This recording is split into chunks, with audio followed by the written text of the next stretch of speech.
मित्रांनो नमस्कार. गोष्ट चॅम्पियनची या नव्या भागात आपलं सगळ्यांचं स्वागत. सध्या सर्वत्र परीक्षेचं वातावरण आहे.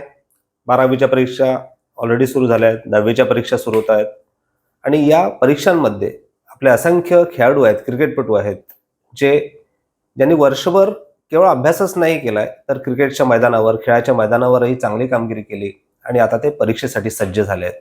या सगळ्या खेळाडूंना, या सगळ्या विद्यार्थ्यांना आपण शुभेच्छा देऊया आणि एक खास करून त्यांना सांगूया की वर्षभर तुम्ही अभ्यास केलेला आहे, पण परीक्षेत काही अशाही गोष्टी येऊ शकतात, असेही काही प्रश्न येऊ शकतात जे कदाचित तुमच्या सिलेबसमध्ये नसतील. म्हणजे out of the syllabus questions, प्रश्न येऊ शकतील आणि अशा प्रश्नांना तुम्हाला सामोरं जावं लागेल की किंवा त्या प्रश्नांचं उत्तर द्यावं लागेल. ते तुमच्या ओव्हरऑल विचार करण्याच्या पद्धतीवरून की त्या प्रश्नाचं उत्तर कसं असू शकेल आणि त्या प्रश्नावर तुम्हाला मात करावी लागेल.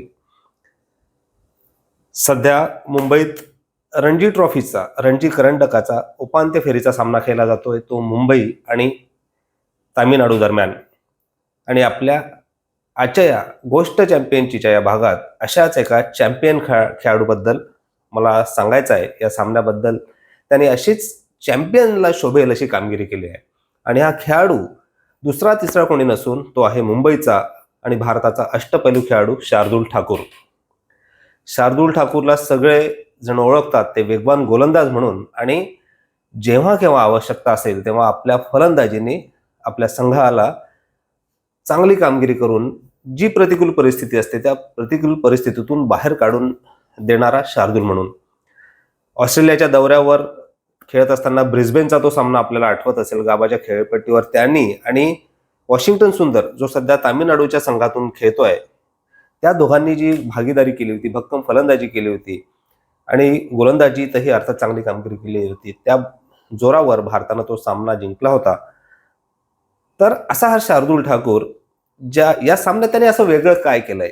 खरं तर हा सामना पहिल्या डावात तामिळनाडूचा संघ अवघ्या 146 धावात बाद झाला होता आणि त्यात शार्दूलनेही महत्वाची भूमिका वठवली होती. 2 बळी त्यानं घेतले होते, पण त्यापेक्षा जोरदार त्याने कामगिरी फलंदाजी करताना केली होती. कारण फलंदाजी करताना मुंबईची खूप अवघड परिस्थिती झाली होती. सगळे मातब्बर जे फलंदाज होते, ज्यांना आपण टॉप ऑर्डर बॅटिंग लाईन म्हणतो, त्यात कर्णधार अजिंक्य रहाणे असेल, श्रेयस अय्यर असेल आणि इतर सर्व फलंदाज हे बाद झाले होते. एक मुशीर खानचा अपवाद वगळता, ज्यानं 55 धावा केल्यात, त्याचा अपवाद वगळता इतरांनी निराशा केली होती आणि दुसऱ्या दिवसाच्या खेळाच्या जवळपास उभाराला जेव्हा खेळ थांबला तेव्हा त्या दरम्यान मुंबईची अवस्था 7 बाद 106 अशी होती. म्हणजे आपल्याला लक्षात येईल की तामिळनाडूचे गोलंदाज किती वरचढ ठरले होते.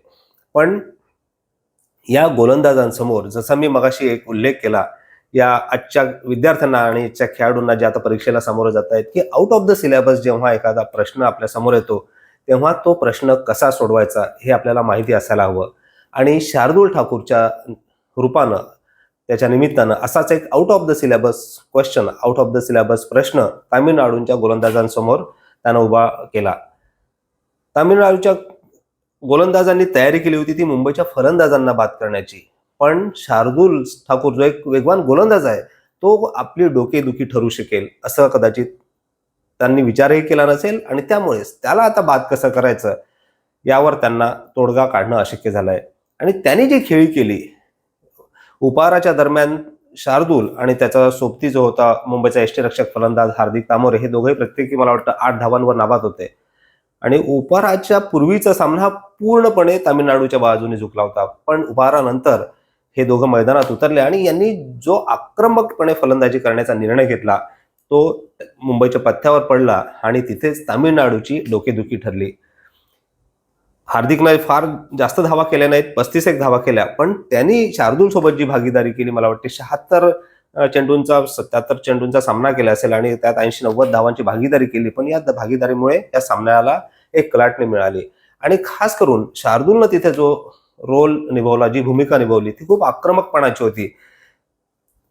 त्याच्या फलंदाजीमुळे या सामन्याला कलाटणी मिळाली. त्यांनी हार्दिक बाद झाल्यानंतरही त्यानंतर तनुष कोटियन फलंदाजीला आला, ज्यांनी उपांत्यपूर्व फेरीच्या सामन्यात बरोडा विरुद्ध नाबाद षटकी खेळी केली होती. त्यांनीही तो सूर कायम ठेवताना आक्रमक फलंदाजी केली आणि शार्दूलनं या सामन्यात 109 धावा केल्यात. त्याचं प्रथम श्रेणी सामन्यातलं पहिलं शतक.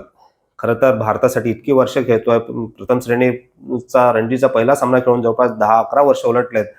पण आतापर्यंत त्याने खूप चांगल्या खेळी केल्या होत्या, पण 60-62 धावांच्या वर तो जाऊ शकला नव्हता. आणि त्यामुळेच पहिल्या शतकाचं महत्व किती वेगळं असते हे जेव्हा आपण सामन्यानंतर शार्दूलशी चर्चा केली तेव्हा त्यांनी अधोरेखित केलं. आणि त्या शतक साजरं केल्यानंतरचं जे सेलिब्रेशन होतं तेही खासच होतं. आणि त्याबद्दलही त्यांनी सांगितले की का त्याला ही शतकी खेळी किती महत्वपूर्ण वाटले. जर आपण थोडंसं मागे जाऊन बघितलं की शार्दूल गोलंदाज तर आहेच, पण फलंदाज म्हणूनही त्याच्या नावावर एक मुंबईच्या शालेय क्रिकेटच्या वर्तुळात एक विक्रम त्याच्या नावावर आहे. आंतरशालेय हॅरिसशील्डची स्पर्धा 16 वर्षाखालील स्पर्धा खेळत असताना स्वामी विवेकानंद शाळेकडनं खेळत असताना त्यांनी एका षटकात 6 षटकार टोलवण्याची जी कामगिरी केली होती. त्याही सामन्यात त्यांनी शतकीय खेळी केली होती. जवळपास 71 चेंडूंमध्ये 160 धावा केल्या होत्या. पण ते शालेय क्रिकेटमधलं शतक होतं. आणि प्रथम श्रेणीचं क्रिकेट आपल्या नावावर त्या क्रिकेटची नोंद करण्यासाठी त्याला इतकी वर्ष वाट पाहावी लागली होती. आणि त्यामुळेच हे शतक जे निर्णायक क्षणी त्यांनी केलं ते त्याच्यासाठी महत्वपूर्ण ठरलं, पण संघासाठी त्यापेक्षा जास्त महत्वपूर्ण ठरलं. त्याच्या या शतकी खेळीमुळे मुंबईला या सामन्यात कमबॅक करण्याची संधी मिळाली. जसा हा आउट ऑफ सिलेबस प्रश्न तामिळनाडूला सोडवता आला नाही, त्याचप्रमाणे तामिळनाडूने या सामन्यात खूप मोठ्या घोडचुका केल्या, ज्याला आपण इंग्लिशमध्ये ब्लंडर असं म्हणतो. खरं तर आपण सर्व क्रिकेटचे जाणकार आहेत. क्रिकेटच्या सामन्याचं वर्णन एक प्रशिक्षक म्हणून मी जर करत असेल किंवा एक क्रीडा पत्रकार म्हणून करत असेल तर आपणही या सामन्याचं विश्लेषण करता आणि आपल्याही या गोष्टी लक्षात आल्या असतील, निदर्शनास आल्या असतील. सगळ्यात मोठी ब्लंडर कुठली होती तर ग्रीन टॉप विकेट होती. मुंबई क्रिकेट संघटनेच्या वांद्रे कुर्ला संकुलातील या मैदानावर हा सामना खेळला जातो. तिथे पूर्णपणे गवत होतं खेळपट्टीवर. आणि शालेय सामना जरी असता तरी शालेय संघाच्या कर्णधारानंही नाणेफेक जिंकल्यानंतर या खेळपट्टीवर पहिले गोलंदाजी करण्याचाच निर्णय घेतला असता.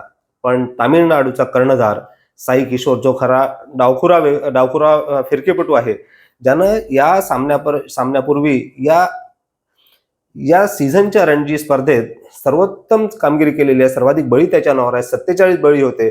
आणि मुंबईच्या पहिल्या डावातले 6 बळी त्यांनी घेतलेत, म्हणजे 53 बळी, सर्वाधिक बळी त्यांनी या सीझनमध्ये स्वतःच्या नावावर घेतल्यात. पण त्यांनी खूप घोडचूक केली. नाणेफेक जिंकल्यानंतर कौल त्याच्या बाजूने पडला आणि त्यांनी फलंदाजी करण्याचा निर्णय घेतला. आणि त्यानंतर मुंबईच्या गोलंदाजांनी तुषार देशपांडे असेल, ज्यानं 3 विकेट घेतल्या, शार्दूल असेल, मुशीर खान असेल, तनुष कोटियन असेल, मोहित अवस्थीने एक महत्वाचा विकेट घेतला होता. तर यांनी फक्त 146 धावांवर तामिळनाडूला रोखलं होतं. त्यामुळे ती मोठी पहिली घोडचूक तामिळनाडूच्या कर्णधारानं केली, संघाने केली आणि त्याची परिणिती काय झाली आज आपण बघतोय. पण त्यानंतरही त्यांनी मुंबईवर मात करण्याचा प्रयत्न केला होता. पण शार्दूलच्या या शतकी खेळीमुळे आणि त्याला तेवढीच तोलामोलाची साथ तनुषने दिली होती, त्यामुळे मुंबईला कमबॅक करण्याची संधी मिळाली. पण याही डावात हा साई किशोरनी कर्णधार म्हणून दुसरी कुठली मोठी घोडचूक केली असेल तर तीही कदाचित आपल्या लक्षात आली असेल. ती म्हणजे एकतर त्यांनी एका टोकाकडून सलग, म्हणजे आजच्या दुसऱ्या दिवसाच्या खेळाची जेव्हा सुरुवात झाली तिथपासून तर त्यांनी उपहारानंतर देखील सलग एका टोकाकडून गोलंदाजी केली आणि 22 षटक एकाच गोलंदाजाने गोलंदाजी केली. आणि या संघात दुसरा प्रमुख गोलंदाज ज्याचं नाव होतं वॉशिंग्टन सुंदर, ऑफ स्पिनर, जो भारताकडून कसोटीपटू खेळलेला आहे, तो संघात असताना तामिळनाडूनी त्याला गोलंदाजीला केव्हा पाचारण केलं असेल तर संघाचे जवळपास 62 षटकं गोलंदाजी झाल्यानंतर त्याला गोलंदाजीला पाचारण केलं.